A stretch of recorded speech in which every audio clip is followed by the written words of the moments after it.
couple of armchair GMs who have yet to be wrong with any of their Timberwolves takes. Right.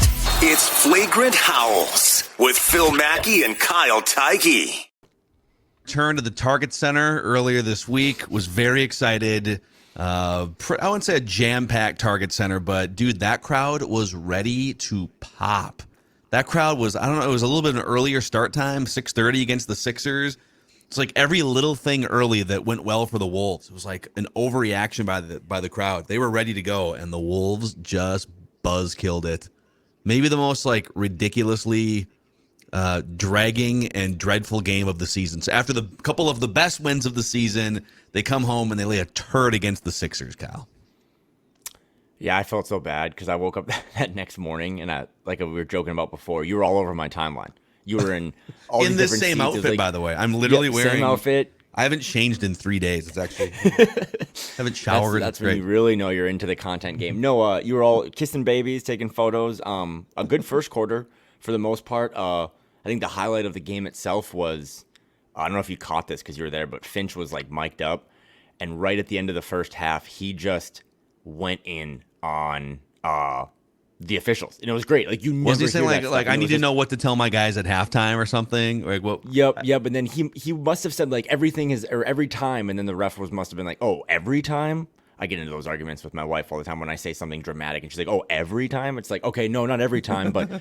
And then he brought up good points. He was like, their starting lineup or starting five has one foul, and they've taken all these free throws and stuff. So they didn't lose that game because of officiating, or well, maybe because you were there, but they just didn't play very well. But it reminded me watching that game because they had no answers for Embiid, and that Sixers team. I know they were without Harden, but they're really good. Like they're kind of hitting their peak too. They outscored the Bucks 48-28 over the weekend to come back, but I don't know if I'm sure you've seen Billy Madison, but it reminded me of in the decathlon kind of segment of that movie when they're playing instruments and like the bad guy like plays this violin like an absolute pro, and then Billy Madison like takes a couple puffs into his flute and then kind of looks over and he's like, he's good. Like that's kind of what the game was. It's like the Sixers are actually they're good and we're just okay. So that's a tough one to drop, but yeah, we have one more game at home against the Nets, and now it's kind of back to the roller coaster. Are you going to be able to pick that one up, or are you going to kind of free fall here? Yeah, and we will do, I think at this point, we need to do episodic Western Conference playoff picture updates because it really is that dramatic and tight. From the 5 seed all the way down to the 13 seed, it's very tight-knit. But, yeah, it just kind of felt like I said last week, I'm out of the prediction business for the most part. I did relapse on Write That Down this week on Mackey and Judd, and I did predict they would win their next 2 games and get 3 games above 500 for the first time all season. But it's just like, you come back home, you got a couple extra days off. The Sixers are coming off scoring 147 points, like you said, on a back-to-back on the road, and you get smoked. I'm not going to sit here and they deserve the rest of the season to see how this plays out, but it's losses like that that just make you bang your head against a wall as a Wolves fan. Yeah, and there was just weird things that game. Like Austin Rivers played and he didn't give you anything, and you just coming off of a game where you score 138 points and you're like, wow, this offense is humming. To just, I really drew no excuses. The bad loss. We're getting to this point now where like again, you need to win every possible game you can. Because there's so many other teams in the West, whether it be the Grizzlies or the Suns, the Mavs, like they have weird injuries or they have other off the court stuff. So every game you can win is important. But that was one of the few games where I just was kind of like, I don't know, just missed a lot of shots, had no answer for Embiid. Should Rudy Gobert, who he traded all those picks for, be the answer for Embiid? Yeah, I guess. But Embiid is just, to me, the closest thing I've seen since like a Shaq. I've seen him. He is such a huge human being that even the best version of Rudy, I don't think was going to slow a guy like that down. So tough loss, but yeah, I think you play the Nets again at home on Friday. The Nets play on Thursday tonight, so you catch them at the right time. But we'll see. Like I said, the prediction business with this team is every time you think they're going to zig, they zag. Let's get to a few Karl-Anthony Towns updates here from Chris Finch at practice today. So I'm gonna this first one's from John Krasinski, our friend at The Athletic. Chris Finch says Karl-Anthony Towns has started doing 2-on-0 work with player development staff, still has the process of ramping up before joining actual practice. No timetable yet for a return, but a step in the right direction. And then Finch added, this is from our guy Dane Moore, who you are a part of his Dane Moore NBA podcast. And Finch said, I don't know when he'll begin actually practicing. I would imagine we could get him into some 5-on-0 stuff coming up here soon, but I haven't had that conversation yet. And then there was a reference to Cat is he's kind of chomping at the bit, and maybe he wants to do more than the Wolves are allowing him to. And one more thing, Finch said it's possible, depending on when Karl-Anthony Towns comes back, that maybe you're strategic and he comes off the bench to start with that, depending on what the minutes are. In any event, he's not necessarily super close to returning, and the games keep peeling off the schedule here, Kyle. So as I've said kind of all along, it's this crazy circumstance where you are going to plop a third-team All-NBA unicorn back on this team with 10 games to go, 12 games to go, and he could either be the final piece to complete this puzzle and you take off and boom, you're just a totally different team going into the playoffs, or the chemistry could be weird and the fit trying to get, he's never played with Mike Conley before. Anthony Edwards is kind of a different spot than he was before the injury, and it could sort of derail you as you figure out. I have no idea which path it's going to go down, but he has made some progress, I guess. Yeah, and it's been, we've kind of talked about it for months, ever since he went down in November against Washington, but I don't know. The whole thing it's been handled weird. It leads to conspiracy theories. I don't think anyone specific gets 100% of, our classic blame pie, but I think everyone also gets a little bit. My Jack Borman, who runs Canis Hoopus, actually wrote a really good thing on Wednesday about just kind of like an update on what you just read, but also too just kind of being like, I think the team could have been better here. Someone could have just come out and been like, hey, listen, this was actually worse than we thought. The 4 to 6 week thing, which was put out by Woj at the time, that's not true. Like, it's just, we got to, there's real stuff here. Like, real doctors have said that if you rush him back, he can have a KD-like situation. I mean, Kevin Durant kind of rushed back when he had his injury, and then he ended up tearing his Achilles. I don't know. Everyone's body is different, but I think they just want to be patient. But it's like, damn, that's fine, I guess, even if he doesn't play the rest of the year. But at least tell us, because you're still doing your season ticket renewals. You're still trying to, push people to get to games and taking the cut or the tarps off the seats in the nosebleeds. So I just think someone being a little more transparent would have been nice, because then it does lead to like, did Karl buy Twitter? Is Karl in the Ukraine? Like, where is Karl-Anthony Towns at this point? And it's just like, we could have just all addressed that by being like, hey, it was worse than we originally thought. Maybe he had a setback. It hasn't recovered as well as we thought. And the end of the day, we don't want this dude to re-hurt himself, because as I always said, any player that tears their Achilles, it's pretty much done. I know Kevin Durant came back, but that's 1 out of 100,000. Like, you tear your Achilles and your game is just never the same. And that would be a death blow to this team. Not getting Karl back for the stretch run sucks, but not getting Karl for 18 more months would be catastrophic. Yeah. They've done a good job kind of bridging. That's the one area where you do miss D'Lo the most, is when Ant doesn't have it on certain nights, or even when he does, or if he's on the bench resting, like a basketball player does.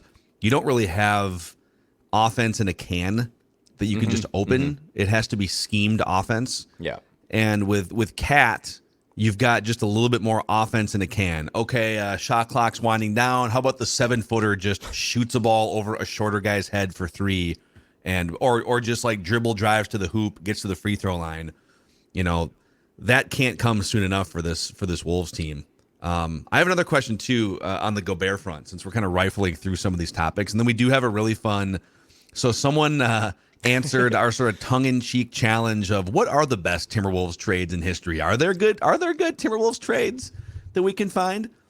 I've been thinking about this, and Embiid goes off for like 39 points in 3 quarters on the second night of a back-to-back, and Gobert wasn't guarding him the whole time. But it's like, okay, part of the reason why you bring Rudy Gobert in is so games like that don't happen. And it just feels like, to me, it has felt like anecdotally, the Wolves, not that they were sold a bill of goods, but that they purchased a knockoff white label version of Rudy Gobert in that trade. Yeah. He's been fine. He's had some nice stretches, and he's certainly mixing in with Mike Conley and Kyle Anderson, but it feels like they're getting a lesser version of him than was advertised. And so I went in and was kind of digging around through like Basketball Reference. And if you take Rudy Gobert's last 3 seasons in Utah and just combine them and take the averages of his last 3 seasons, all of which were all-star years for him, all right, and compare it to this year, his numbers are down 2.5 rebounds per game versus the last 3 years in Utah, a full block per game. He's down almost 2 points per game. His defensive net rating, although good by Wolves standards, is the worst of his NBA career in 2022-23. He has the lowest player efficiency rating and win share marks since 2016. And the Jazz over the last 3 seasons were 10 points better per 100 possessions with him on the court versus off the court. The Wolves are actually better by a hair when he's off the court. So do you feel this way about Rudy? Like, to me, I mean, the numbers kind of bear it out. It just kind of feels like if you got the version that you saw in Utah, or if and maybe some of it's just like the way that he has integrated here versus there. He had several years of building chemistry with certain players. Maybe it just takes more than a year. Kind of feels like the Wolves went to the corner of a street in Midtown and like bought some fake Oakleys or something. That's what it feels like for this first season of Gobert to me. And that's the concern, right? Like if you don't get you paid a premium, and if you're not even getting the premium version, then it's like, well, you already were kind of raked over the coals for paying a premium, and now you're not even getting, you paid $1.30 for a $1 asset. Well, you're not even getting a $1 asset. You're getting 80 cents. So it's been the concern ever since he showed up to camp. I remember last year, like, Judd was really big on this, right? Because Judd doesn't want any of our American players playing in the Olympics or those national things, which I get, because it's like you don't want them playing in situations where they could get hurt, even though it's a big, whether it be baseball or football or any sport, it's big for your country, but it's also like it's a unpaid, really uninsured version of the sport that if you get hurt or something happens, it's going to affect the team that's, really paying you the big bucks. He gets mad when Rudy the bobsledders are out there in the Olympics. Like, they're going to be injured for their professional bobsledding league. You can't let them bobsled internationally. What is this? They're going to be injured for when they have to do tax season as accountants. For Rudy, it's just like he never has fully looked the same. We had talked about he had big knee braces on during preseason and stuff. I think he's looked better and more fresh. But yeah, it's still like, I don't know. This is the worst take ever because there's no take involved. It's just like, you just hope that it's still a level of getting comfortable, because you can see if you watch enough hoops now, like when players aren't comfortable or they're new or the chemistry's weird, you can see that on the floor. And sometimes I see that with Rudy. I don't know if he did have a block against Embiid where Embiid was kind of under the basket and Rudy had to he got kind of pushed under and then had to double jump, and he swatted the thing out to the 3-point line, and then I think Melton caught it and hit the 3 anyway. But that was that was Rudy just standing straight up, jumping straight up, and getting a block at the rim. That was pretty impressive. I don't think Rudy did that in October or November, but it's a concern, man. I mean, it's just one of the many that you add to you took a gamble. Like, you didn't go all in on a 23-year-old. You went all in on a guy whose, odometer has more miles. But to the other point, like, Embiid cooked everybody on the Wolves, and outside of, I think Ant went 5 for 10 from 3. The Wolves shot 6 for 26.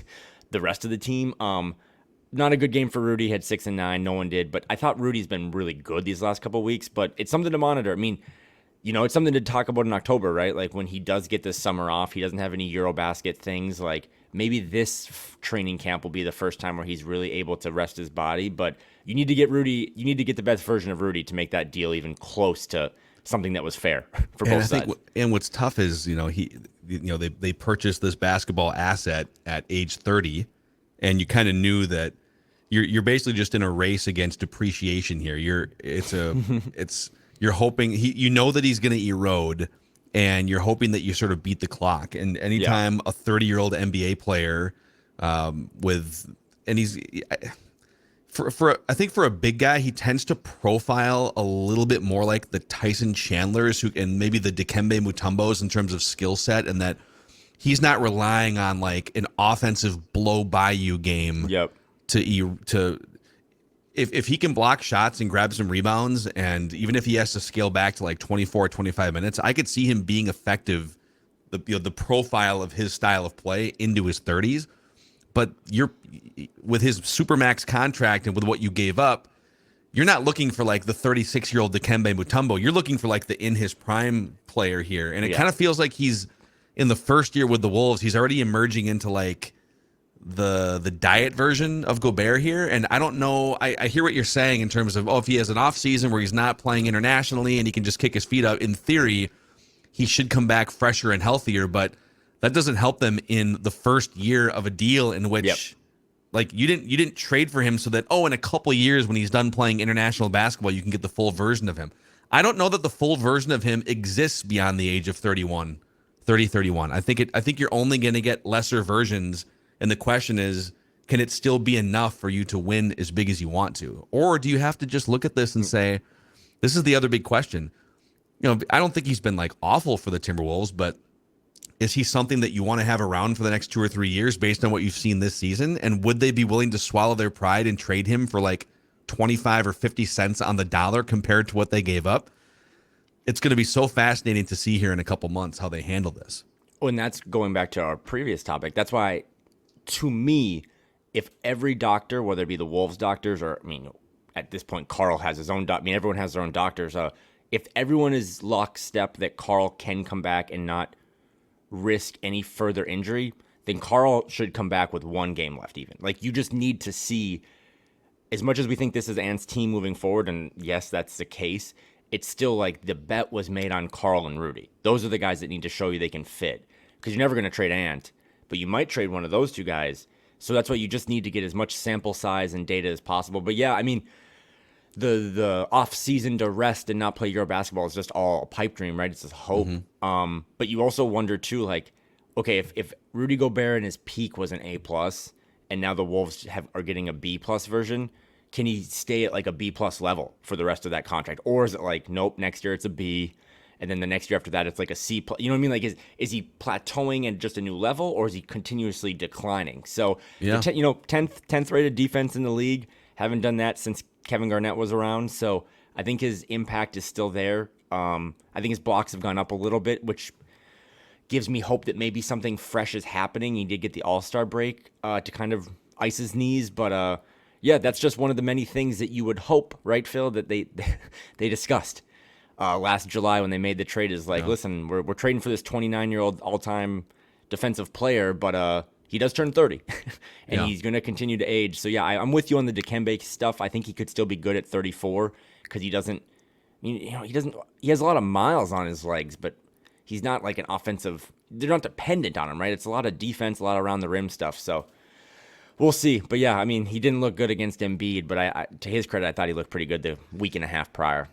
Total side note here as we're talking, because this really has. We started doing Flagrant Howls right before the Gobert trade, so like the Gobert trade is gonna always be this flag in the ground for the launch of this Timberwolves fan community that you guys are helping us build and grow here on Score North. But the Nickeil Alexander-Walker episode that we did, I guess it would have been like 2 or 3 days ago, is one of the most consumed episodes of Flagrant Howls we've done since like the off-season Gobert stuff was a different planet. Like, we came out of the gate hot.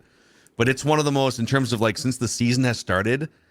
And that's what this fan base, when Nickeil Alexander-Walker checked into the game, they gave him a loud ovation. It's a smart, perceptive fan base, and you know this, especially your work at Canis Hoopus for those years. This fan base has just been crapped on time after time, especially for the last 20 years. And for them to be as engaged as they still are, understanding the value that Nickeil Alexander-Walker has brought in the handful of games since that trade, to give him a loud ovation, and for just anecdotally on our end, for us to see that, wow, like us talking about him is more popular than almost any episode we've done since the beginning of the season. I just thought that was kind of cool. No, and obviously the Timberwolves are like my specialty, but you also have overseen Minnesota sports for much longer than I have, and I constantly say it's not gaslighting or propaganda. I think this is like the best I think this is the best city for fans. At all levels, whether it be the Vikings, the Twins, the Timberwolves, anything, in the men's sports have been, like you said, crapped on. Whether it be what we talked about at the top with transparency, or just anything when it comes to injuries or what's going on, or even in this, it's just like I heard someone else that was at the game on Tuesday was like, "Yo, this place is ready for like playoff basketball." And I was at that playing game against the Clippers and all the Grizzlies games, and it's just that's why whatever Mark Lowry and Alex Rodriguez their visions are, whenever they decide to Venmo Glenn next, they have a real opportunity here that this fan base has been dormant, but man, real smart basketball community. And that's, again, why it gets so frustrating and the conspiracy theories grow on certain topics. It's like, if you're just honest with them, they're going to take it well. Like, it's you coined it. It's the Eminem from 8 Mile. Like, they know everything that's been said about them. They're very self-aware. But to this, too, it's like, that was crazy, right? You and I just talked 40 minutes about trying to get Nickeil Alexander-Walker a max contract, and it was one of our best episodes ever. So, yes, thank you again to everyone that listens to this and supports us, because this is some of the most fun I've ever had talking about this team that a 500 basketball team. It's been a lot of fun. Yeah, and they still, well, this might be a good segue into, if you're ready for it, the Western Conference playoff picture update. Are you prepared? Love it. Okay, this is your Western Conference playoff picture update on Flagrant Howls. So despite the buzzkill loss, the Timberwolves remain right in the thick of things here. Now, they did slide down from the 6 seed to the 7 seed. So the Nuggets up at the top, they're clear of everyone by 7 games. The Nuggets are pretty much smooth sailing at this point into the number 1 seed. The Sacramento Kings have caught the fading and, I would say in some cases, turmoil-laden Grizzlies for the number 2 seed. The Grizzlies have lost 3 games in a row. Brandon Clark, John Morant for at least 5 more games while they try to figure out. Sounds like there's not going to be any sort of like legal repercussions for him bringing a gun into a nightclub and some other gun instances. But the league could still clamp down on him, right? Yeah, and I just a educated guess. I wonder if he comes back this regular season. I think there's more going on behind the scenes, just from what you read online. But in addition to what you just said, losing Brandon Clark, who was a Wolves killer on the court, Morant's doing his thing. Steven Adams was announced today that he's out for 4 more weeks. He's been like a key cog to everything they do. So they're free falling down the standings. But yeah, keep going, because every team you're about to list, you can poke some real holes into their short-term and kind of playoff long-term resume and what they have going on. Kevin Durant slipped on a banana peel or something in warm-ups. Did you see that video, dude? It was like he went in. It was like a layup drill line, and his leg just like and I don't folded underneath him. I don't laugh because it's like it was supposed to be his son's home debut. Can you imagine how excited you'd be and like to see Ant go down like that, or anyone? It's just that was brutal. And then the reports on him are anywhere from he'll be fine, he'll be back Friday, to like he could be out the rest of the season. So who knows? Man. So the Suns had one, and I guess they have a 4-game winning streak. So they're still kind of fighting for like the 2nd or the 3rd seed, and they're 3 games clear of the Warriors and the Clippers, tied for the 5th seed. Yep. The Wolves are a half game back of those 2 teams in the 7th spot, tied with Dallas. And then a game and a half back of the Wolves and Dallas are the Lakers and the Pelicans at 32 and 34. And then just 1 game back and those 2 teams are the 9 and the 10. So the 3 teams on the outside of the play-in are just 1 game back of the bottom rung of the play-in. The Thunder, the Blazers, and the Jazz, all with varying degrees of losing streaks. But so the Wolves are right in the thick of this race for, let's call it because the Suns are a few games clear of the 5. So from 5 Warriors all the way to 13 Jazz, Thunder, Blazers, 3 games separate all of those teams. Warriors, Clippers, Wolves, Mavericks, Lakers, Pelicans, Thunder, Blazers, and Jazz. So Wolves, if you can just rattle off like just a 4-game winning streak. Mm-hmm. Just to do it. Look, I mean, the Knicks just rattled off. Wasn't it like a 9-game winning streak, for God's sakes, and they finally lost? If the Knicks can rattle off a 9-game winning streak, what are we doing here? Huh? How about just like 4 or 5 games in a row and break free from this cluster? So 34 and 33. Let me do the math. Yeah, 60. Yeah. So again, 15 games remaining. It's the final lap of a mile on a track is 4 laps. It's the final lap of the mile. And like you said, you just poked holes in the Grizzlies, the Suns. The Warriors are 7 and 25 on the road and have like a 6-game road trip coming up. The Clippers look like 1 loss away from checking out. The Mavs, Luka had an MRI today. The Lakers don't have LeBron. The Pelicans look like they don't care about basketball. And then Zion's just always out for 3 months. Chaotic. And like you said, to go from anywhere from 5 to 13, even after a pitiful performance against the Sixers, I'm pretty confident in saying, I'll just, like I said, knock on wood, but write that down. The Wolves are going to make one of the top 10 spots. But man, if you can really do yourself, it seems like everyone right now is kind of on the ropes in the West, just like trying to, recover or deal with an injury or deal with an off the court thing. The Wolves have their own major injury. We just talked about it, Karl-Anthony Towns. But man, if you could just string together a 3-game winning streak, could really separate yourself from, last year it was great, Phil, to be in the play-in game. That was fun. It took 17 years off my life, but you advanced and you got in the playoffs. It would just be way cooler to not play in that game. Way cooler. Let's just get to the top 6 and not be in one of those situations. Are you you kind of alluded that you're sort of mentally free from worrying about, because there was a period there not even that long ago, maybe a couple weeks ago, where you're like, oh my God, they just lost 3 in a row and then the schedule gets crazy tough. Is there a chance they can miss all of it? Where are you with that? Let's just talk about worst case. Are you at all thinking about in the back of your mind, okay, well, if the Thunder get frisky, or if the Jazz, string together some wins, or if Damian Lillard, carries the Blazers, is there any % chance that they miss all of it? Or are you free of that sort of anxiety? I don't want to say that because I know what team we follow and what, we've been doing here. But, the Thunder and the Jazz are tanking. They're not Walker Kessler. They're tanking, but they're also still as much as they're tanking, they're still going to win almost 40 games. That's the crazy thing. Yeah. Now it's you look at the games behind or whatever part of the standings. Now I kind of look at the wins. The Jazz are 3 wins behind the Timberwolves, and they're on a 4-game losing streak. They're going to start to struggle to win games. Same with the Thunder if they don't play SGA. The Blazers are an AAU team. They have Damian Lillard to shoot 50 shots, and it works for them, but they don't have a lot of other guys around them. So I'm more confident than I was 2 weeks ago, but I really do. I know that this is the Minnesota Timberwolves, and their basement is a trapdoor, but I'm pretty confident the way that this team has, again, every time that's can they go 3 games over 500? They let you down.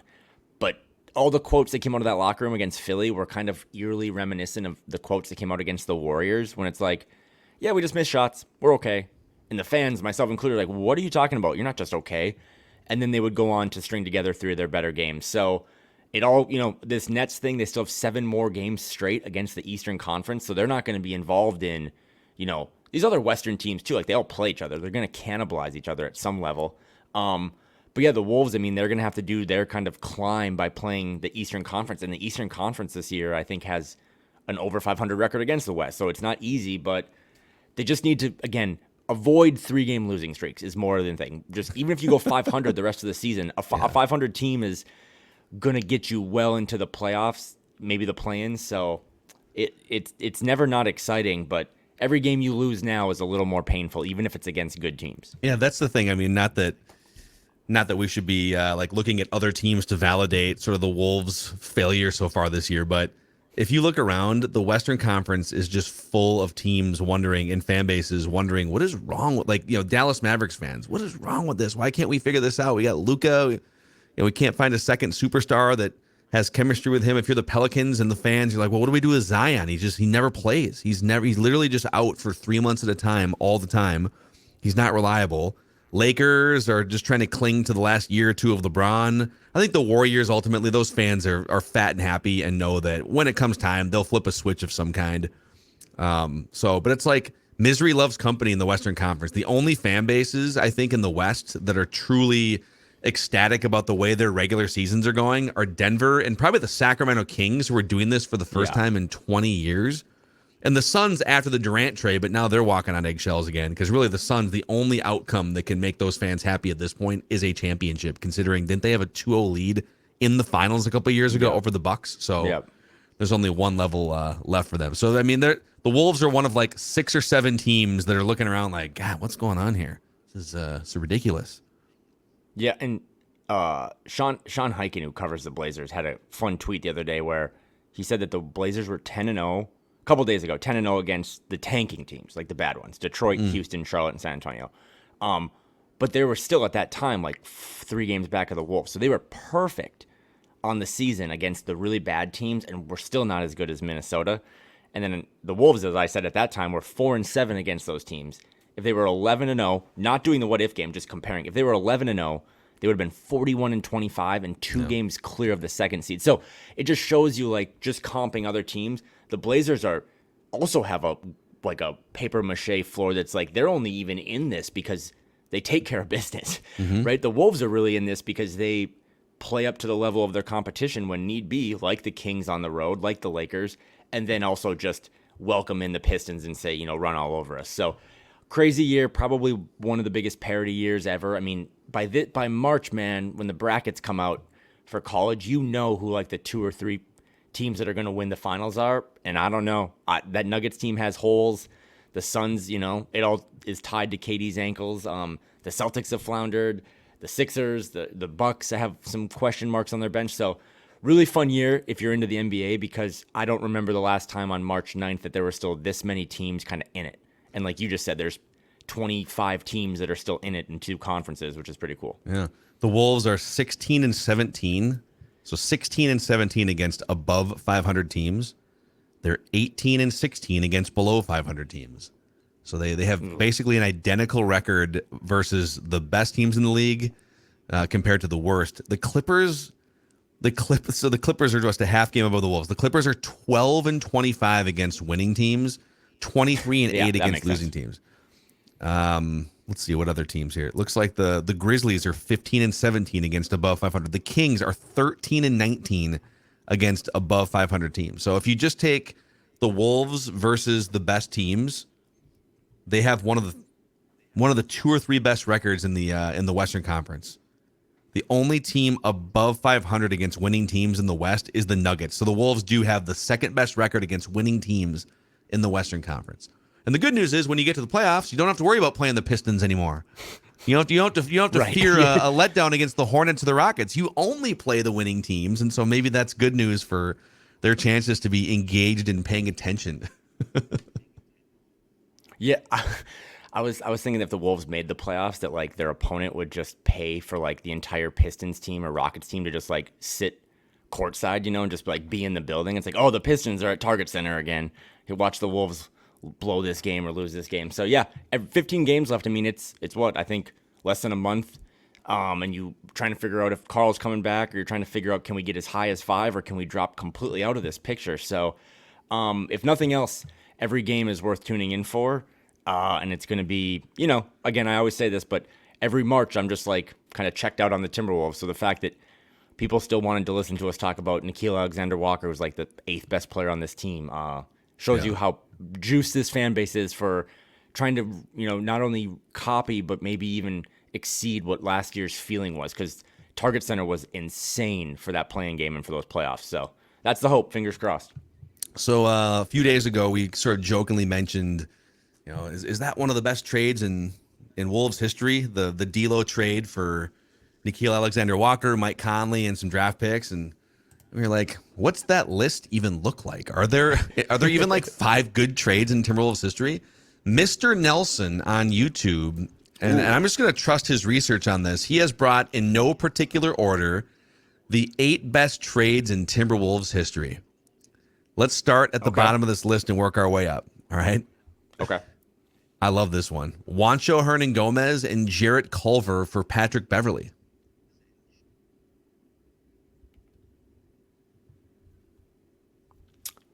Say that one again. Oh, Say that one. You cut I think our internet connection might be on the fritz here. Juancho Hernan-Gomez and Jarrett Culver for Patrick Beverley. Yeah, that was fantastic. Because Jarrett Culver that was one of the few times you see a GM cut their losses early. Back to your Rudy point, there's like Jarrett Culver's just not it. It's just he might not be meant for the NBA mentally. And Patrick Beverley is one of the best things as a backup point guard ever, was one of the best things that ever happened to this team. So to get him for 2 guys that were basically out of the league, that is like, again, hang the banner for number 22 and put Beverley's name on it, not Wiggins. Dude, I also love how the Wolves spent the better part of a decade drafting players that couldn't shoot, like Jarrett Culver, Chris Dunn. You go back to Corey Brewer and Derek Williams, like just a bunch of dudes who couldn't hit the broadside of a barn. All right, Brooklyn's 2020 first round pick for Ricky Rubio and 2 first-round picks that turned into Jaden McDaniels and Leandro Bolmaro. Yeah. That one's crazy. I have a Lakers fan in my life, and they always remind me in a joking way that like they drafted Jaden McDaniels at 28. Mm-hmm. So to be able to get, again, 2020, even 2019, the Culver pick was a big miss, but everyone thought at the time that Gerson Rosas was moving up to get Darius Garland, who's now an all-star. The Cavs at the time, I think, didn't really need him because they had like Sexton and like, well, why would we need another guard? And they just took best player available, which is what you do. But if the Wolves land Garland, I mean, again, every domino effect from 2019, if they land Darius Garland, who is an all-star, do they trade for D'Angelo Russell, right? If they have Garland, does that mess up the ping pong balls? Do you get Ant? Is your backcourt right now Ant and Darius Garland? So, oh my God, that's one of the bigger what ifs of all time. Is like if the Cavs just don't take Garland at 5, the Wolves, fall into him. It's funny that Jarrett Culver was their 2019 like big pick, and he's not on the team. And the 2 better players just flat out on the court were Naz Reid, who was undrafted, and Jalen Noel, who's a second rounder. So yeah, that was a good trade. Anytime you get Jaden McDaniels or any McDaniels brother, it's a good deal. Man, there's some trades in here that I forgot about. Robert Covington to the Nuggets for Malik Beasley, Juancho Hernan-Gomez, Jared Vanderbilt, Evan Turner's dead money, and Brooklyn's 2020 first-round pick that they wound up then spinning later in the Rubio trade for Jaden McDaniels. So Covington to the Nuggets for Malik, Juancho, Jared Vanderbilt, Evan Turner's dead money, and a first-round pick. Gerson Rosas was a wizard. Like, I don't know what else to say. Like, if that man could have, how do I say? If that man could have just kept it together, who knows where this franchise might be right now. But a lot of those moves were directly tied to Rosas, and man, were they good ones. But again, that too, like, they got rid of Robert Covington, who was Karl-Anthony Towns' best friend, or like one of his closest friends. And it was kind of like, why would you get rid of like one of the best 3-and-D guys in the world? And then his career just kind of fell off a cliff. And then to get Malik and Vando and the draft capital and stuff, that was a really good one too. I mean, they got more basically for like Robert Covington than Tibbs got for Jimmy Butler. And Jimmy Butler trade brought in Robert Covington. So they kind of erased a wrong there because they had such a bad trade for Jimmy Butler when they sent him to Philly. All right, this one's from 20 years ago. Mark Jackson, I think he was like an undersized center or power forward. Mark Jackson, not the Mark Jackson from ESPN and Warriors coach and Knicks point guard, but like the other Mark Jackson to Philadelphia, and Terrell Brandon to Atlanta for Latrell Sprewell. Okay, yeah, that must have... Was that the... So it was like, really? Terrell Brandon was still on the Wolves? I'm going to fact check this one real quick. Okay, well, I'll fill some space here. My brain doesn't really go back that far, but yeah, I mean, when Kevin McHale at the time built, the Garnett, Sam Cassell, Latrell Sprewell kind of big 3. We weren't really doing big 3s then, but they went out and got real viable, talented players to put around KG, and it worked. And then it kind of all didn't work again because players, started looking at dollars and cents and wanted to feed their families. So, but yeah, that was that. Did they have that one right? Yeah. So he was he wasn't really. It was his contract basically. So he was, by the way, swapping Marbury, a malcontent, and sort of a volume score. Stephon Marbury, here's my hot take for you for this episode. Marbury, the most overrated, and I would say like over beloved Minnesota athlete in my lifetime. People still like fawn over them. Oh, what could have been Marbury and Garnett? You know what could have been? Nothing. Marbury was a losing player his entire career. Terrell Brandon was better for the Timberwolves than Stephon Marbury was. That's my hot take for you. And the Wolves made a huge mistake on draft night by trading Ray Allen for Stephon Marbury. Yep. Imagine KG and Ray Allen teamed up later with Paul Pierce and won a championship. Imagine those guys playing like a decade together in their 20s. The Wolves might have won some chips. It just is a reminder of that. If you're still here, I know we just said the fan base is awesome and thanks for helping us grow this little pod, but there's really no reason for you to be here. Like, you should have left because it wasn't just 1 or 2 years of incompetence. It's been failure after failure to surround. This team hasn't lacked good players, like, historically. It's just they've lacked the kind of supplementary players to put around them. So the one time they kind of hit it right, and the trade you just mentioned, and they put the right pieces around KG, it worked. And now moving forward, they put a lot of dudes around Karl, and it didn't really work. And now the hope is that if Ant is the future, putting the players around him, it starts with Rudy, maybe continues with Cat, that if nothing else, nothing has changed in this league. It's a talent-driven league. More than any sport, I think, in the world. It's all about elite talent, and if you don't have it, you just got one of them, you're pretty much screwed. Anthony Peeler and Joe Smith to the Milwaukee Bucks for Sam Cassell and Irvin Johnson. Oh, that's a good one. Irvin Johnson was low-key good, too. I don't know how I good randomly defensive, know about him, but yeah, he was early fun. 90s or early 90s and early 2000s big man. I feel like he doubled up the knee braces every night too. That guy was 4 knee braces across. That guy looked knees. like the Michelin Man, dude. He had so many different pads and stuff on. He looked icing his elbows and both of his legs after games. All right, now we get into the last 3 here from Mr. Nelson. This is great, man. The best Timberwolves trades. Love doing this. Our work. Danielle Marshall, former top 5 overall pick by the Timberwolves, to Golden State for googly, baby. Tom Gugliotta. This was a landmark trade. This helped the Wolves. Gugliotta, and it was short-lived because Googs and Marbury hated each other. Yep. But Googs with KG, with Sam Mitchell, and then Marbury. I mean, that was the core of the first ever Timberwolves playoff team. Yeah, I mean, Googs was really good. That's I do remember start watching a lot of games back then as a teenager, but he was really good. That trade was really good.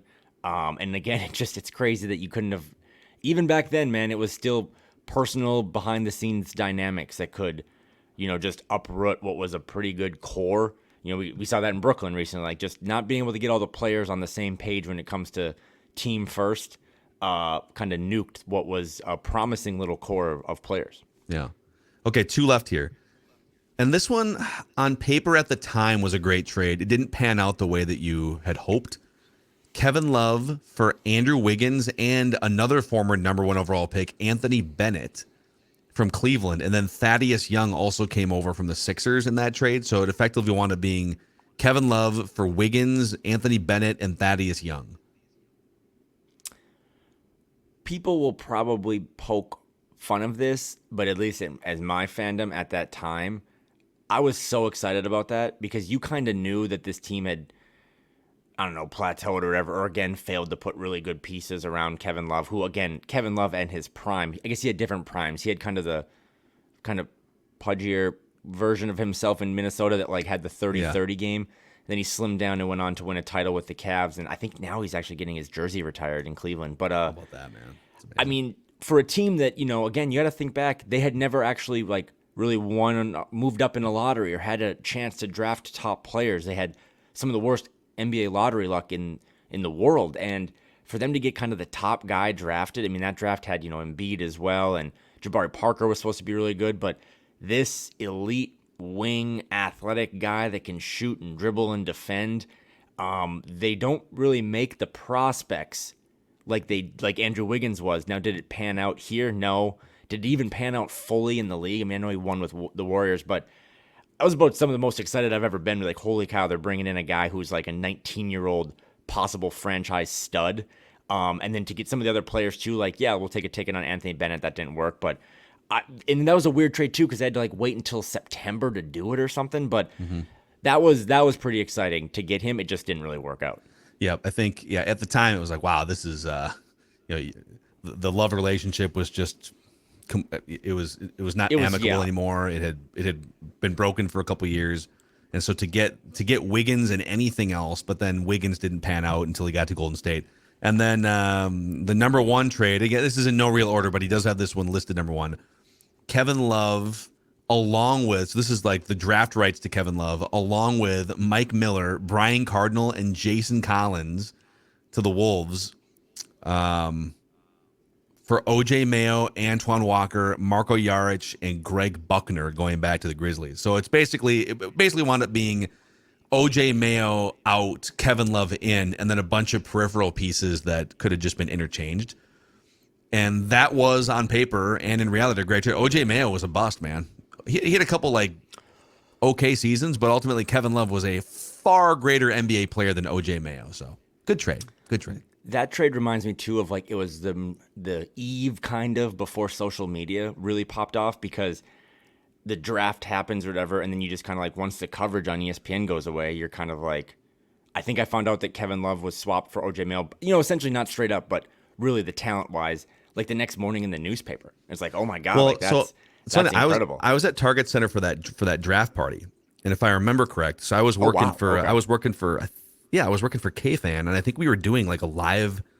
I was co-hosting like a live draft show, if I'm not mistaken, and I think Fred Hoiberg might have been like the assistant GM for the Wolves. I'm pretty sure Hoiberg got up in front of the audience and talked about OJ Mayo and how he's going to be a great centerpiece for us going forward. Like did the whole OJ Mayo, not something you would do if you thought a trade was imminent. And then at some point later in the night, they consummated a trade. And most people had kind of gone home from the draft party, and most people didn't hear about it till the next morning. So there it is. There are at least 8 trades, 9 now, with Conley and Nickeil Alexander-Walker for 2 months of D'Lo's expiring, that are not terrible trades in Timberwolves history.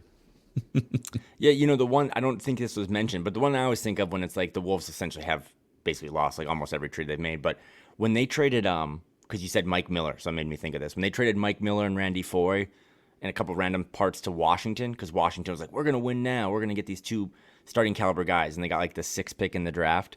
So then the Wolves had the 5th and 6th pick in that infamous big draft, and then obviously they passed on Steph Curry twice. But I think it resulted in getting Ricky Rubio, who, again, didn't fully pan out in Minnesota, but gave you some really exciting seasons. But to get him you would never see that trade made in the league now. Like to get an unprotected first-round pick for guys that are like, that'd be like getting the 6th overall pick for Beasley and Vando. Like, 2 solid players, but you're not going to get the 6th pick for it.